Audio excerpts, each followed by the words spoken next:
एक बार एक गांव में कृष्णा नामक व्यक्ति रहता था। हर रोज वह दूध से घी बनाया करता था और अपने गांव के बाजार में बेचता था। यही थी उसकी रोजी रोटी कमाने का जरिया। अपने शुद्ध और मजेदार घी के लिए कृष्णा बहुत मशहूर था। घी ले लो, शुद्ध देसी गाय का घी ले लो, घी ले लो, घी ले लो। एक दिन एक मिठाई वाला सुंदर ने कृष्णा को बुलाया और 1 किलो घी के लिए मांगा। कृष्णा गया उसके पास। कृष्णा भाई, मुझे 1 किलो घी चाहिए।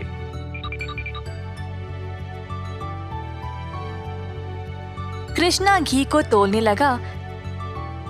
जब सुंदर ने देखा कि घी कितना शुद्ध था तो वह अपने आप को रोक ही नहीं पाया। सुंदर ने और घी लेने का निर्णय लिया। रुको कृष्णा, मुझे तुम 1 नहीं 2 किलो घी दे देना। पता नहीं बाद में बचेगा या नहीं। तुम्हारा घी सबसे शुद्ध है और मुझे स्वादिष्ट मिठाई बनाने में मदद करता है। ओ बढ़िया जी, धन्यवाद सुंदर साहब। ये लो आपके 2 किलो घी। सुंदर ने खुशी से घी लिया और फिर दोनों अपने अपने रास्ते चले गए। जैसे कृष्णा चलता गया, गांव के लोग उसको एक एक करके घी खरीदने बुला रहे थे। दोपहर तक सारी घी बिक चुकी थी क्योंकि वो घी था ही इतना स्वादिष्ट। अपनी कमाई लेकर कृष्णा अपने भाई कुशल के पास दूध खरीदने गया ताकि वह अगले दिन के लिए और घी बना सके।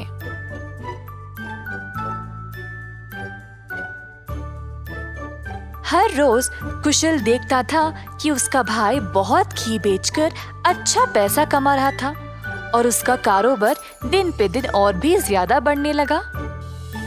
भाई, मुझे 5 लीटर दूध चाहिए घी बनाने के लिए। ओह, अभी तो मेरे पास नहीं है 5 लीटर। क्यों ना तुम शाम को आ जाओ, मैं तुम्हारे लिए बाजू में रखूंगा। कृष्णा के निकलने के बाद कुशल की पत्नी उसके लिए पानी लेके आई।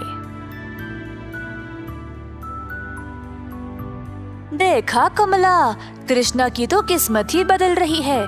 दोपहर में ही इसने सारी घी बेच डाली और दूध के लिए वापस आया था। आप तो सारा दूध इनको ही दे देते हो ना, क्यों ना इस बार आप दूध में थोड़ा सा पानी मिला के दो।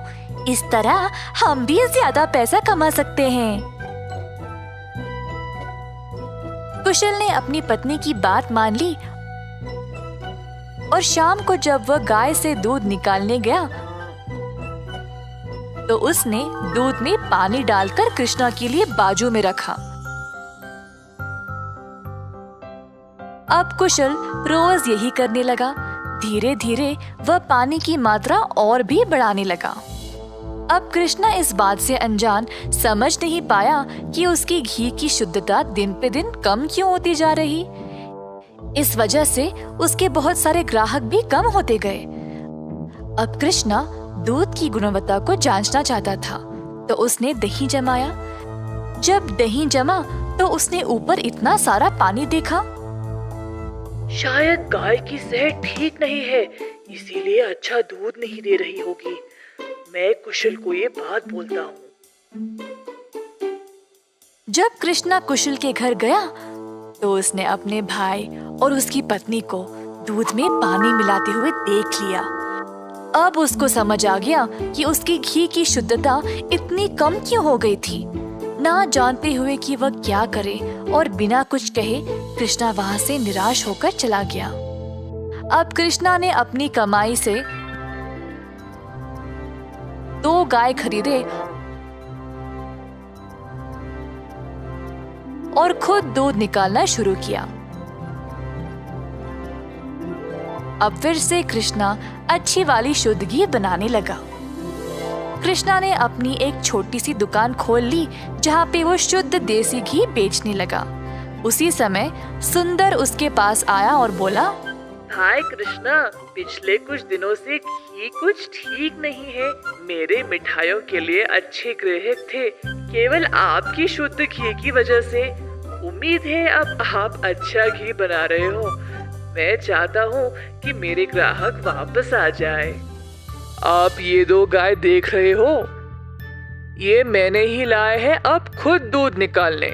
अब से मैं ही दूध निकाल रहा हूँ, तो आज से घी भी सबसे बढ़िया मिलेगी। जैसे दिन बीतते गए, अब कृष्णा से और लोग घी खरीदने लगे। कुछ ही दिनों में कृष्णा ने और गाय खरीदे। उसने कुछ नौकरों को अपनी दुकान पर काम पे भी लगाया, हाथ बटाने के लिए। अंततः कृष्णा काफी अमीर बन गया और ईमानदारी से अपना कारोबार चला रहा था।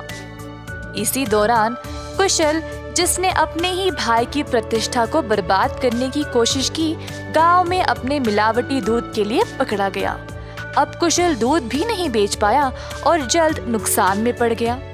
उसे समझ नहीं आया कि अब वह क्या करे। कुशल को अपनी गलती का एहसास हुआ और अपने भाई से माफी मांगने गया। उसने कृष्णा से भीख मांगी माफी के लिए और नौकरी के लिए, ताकि वह अपने कर्जों को चुका सके। दयालु कृष्णा ने तुरंत अपने भाई को क्षमा कर दिया और गायों और कामगार की देखरेख के लिए काम दे दिया। इस कहानी से हम ये सीखते हैं कि दिल से माफी मांगने वाले को माफ कर देना चाहिए और हमेशा एक अच्छी प्रतिष्ठा रखनी चाहिए। जादुई कुआं। कई साल पहले एक छोटे से गांव में था एक जमींदार अरविंद नाम का। वे बहुत अनुशासित थे। हर रोज सवेरे मुर्गे के कुकड़कू बोलते समय ही जाग जाते थे।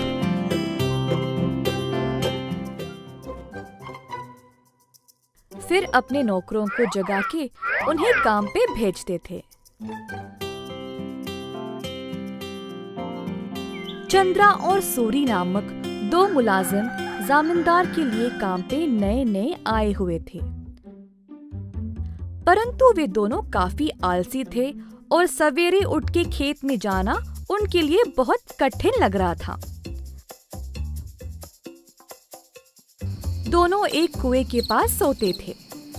एक दिन चंद्रा ने सूरी से कहा, हाय रे, हर रोज सवेरे जाग के जाना बहुत ही कठिन काम है ना।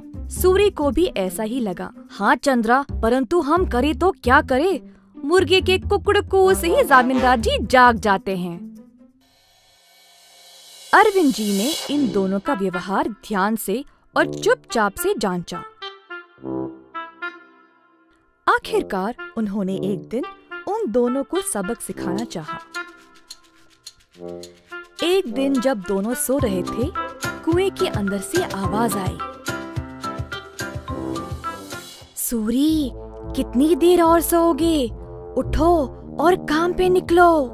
सूरी को नींद में ही आवाज सुनाई दी और वह अचानक से जाग गया। बाजू देखा तो चंद्रा आराम से सो रहा है। सूरी को समझ नहीं आया कि ये आवाज कहाँ से आई।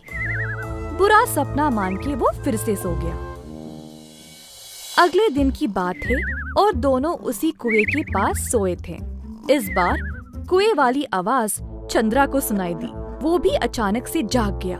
आसपास देखा तो सूरी आराम से सोया था।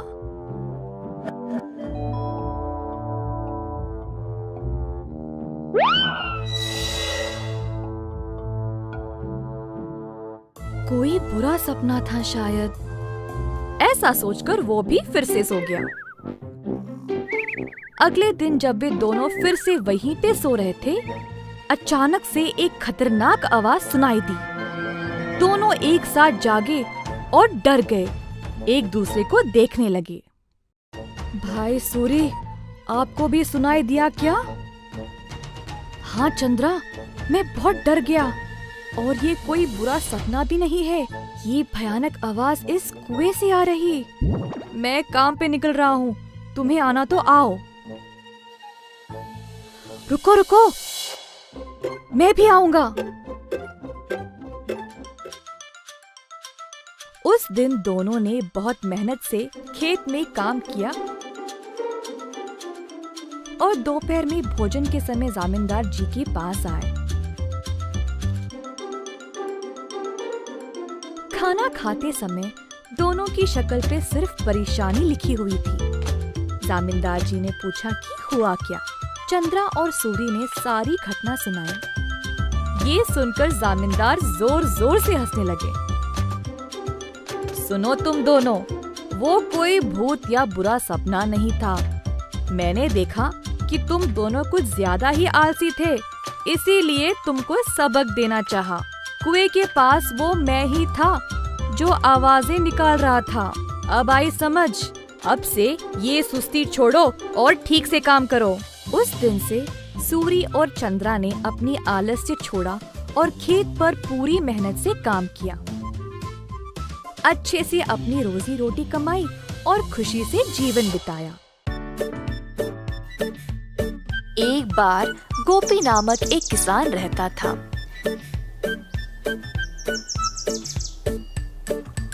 गोपी बहुत मेहनती था।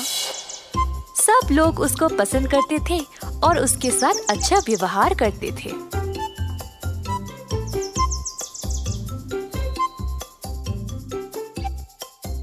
गोपी के घर के बाजू में रहता था किशोर। किशोर चाहता था कि गोपी से ज्यादा अच्छा नाम उसका हो जाए और इसके लिए उसने बहुत कोशिश की, परंतु उसको ऐसा मौका कभी नहीं मिला। एक दिन किशोर दूध बेचने के बाद अपने घर वापस आया। बाहर सीढ़ियों पर बैठा था जब उसने पेड़ पर एक आम को लटकते हुए देखा।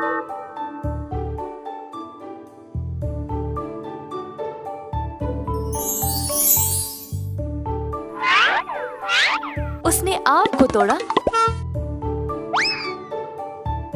और अपने रुमाल में बंद कर दिया। आम को पकड़ के वह गोपी का इंतजार कर रहा था। जब गोपी वापस आया तब किशोर उसके पास गया और बोला, ओ गोपी, मैं तुम्हारी प्रतीक्षा कर रहा था। क्या बात है किशोर? मैंने इस रुमाल में एक फल को लपेटा है। क्या तुम अंदाजा लगा सकते हो कि इसमें क्या है?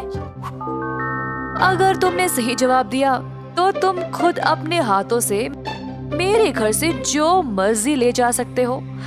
अगर तुमने गलत बोला तो मैं अपनी मर्जी से अपने हाथों से कोई भी चीज तुम्हारे घर से ले जाऊंगा। ठीक है, मुझे लगता है इसमें अमरूद है। गलत जवाब, इसमें आम है। अरे अच्छा, अब क्या? चलो तुम्हारे घर चले, मैं अपने हाथों से जितना हो सके ले जाऊंगा। दोनों चलते हुए गोपी के घर की ओर गए।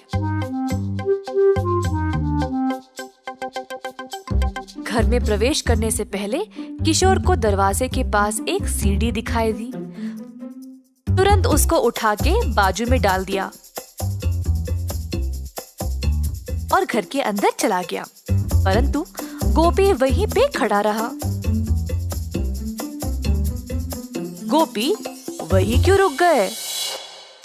तुमने तो सीढ़ी उठा ली थी ना, फिर उसको बाजू में रख के अंदर क्यों चले गए? क्या मतलब तुम्हारा? हाँ, अपने दोनों हाथों से तुमने सीढ़ी को उठा लिया था ना, तो अब इस सीढ़ी को उठाओ और जाओ। ऐसा कहकर गोपी अपने घर के अंदर चला गया। किशोर ने गोपी को रोक कर कहा, ये धोखा है, नहीं नहीं, मैं नहीं मानूंगा। अच्छा ठीक ठीक, अच्छा अब तुम बोलो, मेरे हाथ में क्या है? अगर सही जवाब दिया तो मैं किसी को नहीं बताऊंगा कि तुम अपने दूध में आधा पानी मिलाते हो, पर अगर तुम गलत हुए तो मैं पूरे गांव में इस बात को फैला दूंगा। हाय, अपनी बुद्धिमानी से तुमने मुझे फंसा लिया। ठीक है, मुझे लगता है तुम्हारे मुट्ठी में अंगूठी है। टोपी ने अपनी मुट्ठी खोली और दिखाया कि कुछ भी नहीं है अंदर। हाहा, मेरी मुट्ठी खाली है, तुम हार गए। क्या तुम अब सबको मेरे बारे में बता दोगे? मैं अब से इतना पानी दूध में नहीं मिलाऊंगा, जितना जरूरी उतना ही। गलती हो गई, कृपया मुझे जाने दो।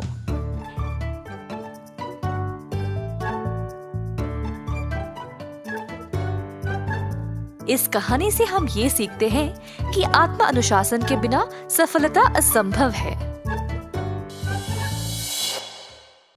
बंदर मामा। एक दिन बंदर मामा गहरी नींद में सोया था जब एक मीठी सुगंध ने उसे जगाया।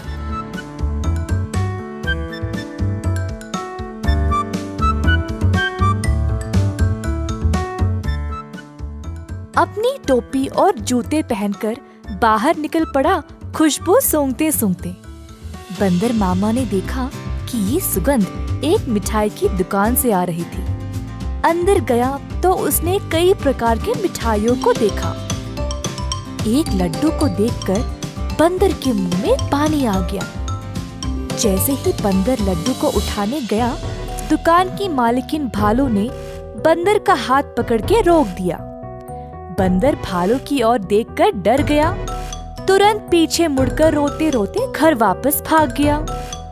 टोपी और जूते को निकाल फेंक के निराश बैठा रहा कि मिठाई खाने को नहीं मिली। भालू काफी आलसी थी। जब उसने देखा कि बंदर उसकी मिठाइयों की सुगंध को सूंघ कर आया, उसके दिमाग में एक विचार आया। भालू अपने दुकान में मिठाई संवारने के लिए बहुत आलसी थी, तो उसने सोचा कि वह सारे जानवरों को मिठाई की सुगंध से आकर्षित करके उन सबसे सारा काम करवाएगी। अगले दिन भालू जानबूझ के मिठाई हाथ में लिए सड़क पर चलने लगी। मिठाइयों की सुगंध से सब जानवरों को आकर्षित करे, यही थी उसकी योजना।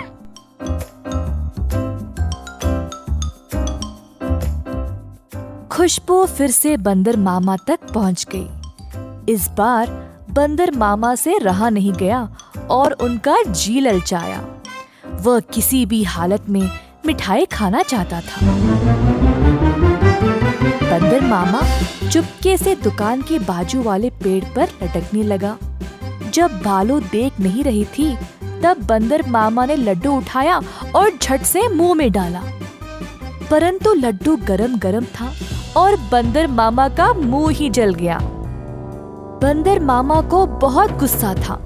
जल्दी घर भागा और पानी पी लिया। फिर से अपनी टोपी और जूते निकाल फेंक के रोने लगा। एक छोटा चूहा खिड़की से अंदर आकर बंदर मामा से पूछा कि हुआ क्या।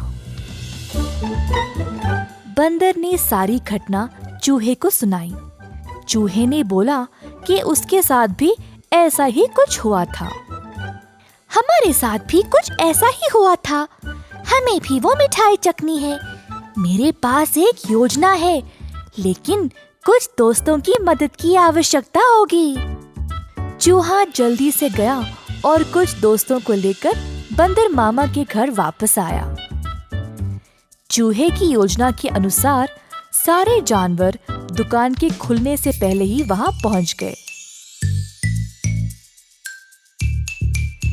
दुकान के पीछे के रास्ते से एक सुराख बनाया और अंदर घुस गए। एक बंदर सारे मिठाइयों को देखकर ललचा गया। जोश में आकर कूदने लगा और नाचते नाचते केक के मिश्रण में गिर पड़ा। एक और बंदर एक बड़े से बाल्टी में झांका, ये सोचकर कि अंदर मिठाई होंगे, और फिसल के उसी के अंदर गिर गया। तीसरे बंदर ने एक बड़ी गोल सी थाली पर लड्डू देखा। थाली की ओर दौड़ा और लड्डू खाने की कोशिश की, परंतु थाली गोल गोल घूमने लगी। बंदर लड्डू के पीछे भागता रहा और थाली रुकने का नाम ही नहीं ले रही थी। इसी दौरान भालू दुकान पर आ पहुंची। एक बंदर केक के मिश्रण में फंसा था। दूसरा बड़ी बाल्टी में और तीसरा बस लड्डू के पीछे गोल गोल घूम रहा था। ये सब देखकर भालू आश्चर्यचकित रह गई और सोची कि ये बंदर यहाँ चोरी करने आए हैं। जल्दी से एक छड़ी उठाई और बंदरों को मारने ही वाली थी जब एक बंदर ने बोला, हम यहाँ चोरी करने नहीं आए हैं, हम केवल आपकी मिठाई को चखना चाहते थे। इनकी सुगंध इतनी मजेदार है, बस हमसे रहा नहीं गया। भालू ये सुनकर जोर से हंसने लगी। मेरे दुकान में चोरी छुपे घुसना गलत बात है। खैर छोड़ो, वैसे भी मुझे मिठाई बनाने में मदद चाहिए। अगर तुम लोग हर रोज मेरी सहायता करोगे तो मैं तुम्हें अच्छे अच्छे मिठाई खाने के लिए दूंगी। ये सुनकर बंदर मामा और उसके दोस्त खुश हो गए। उस दिन से सब जानवर मिठाई की दुकान पर काम करने लगे। भालू ने अच्छे से बंदरों का फायदा उठाया, बंदरों से मिठाई बनवाई और सजा सवार के रखवाया भी। मिठाई बेचने का काम भी बंदरों को ही दे दिया और भालू सिर्फ बैठ के मजे ले रही थी। भालू का पति ये सब देख रहा था।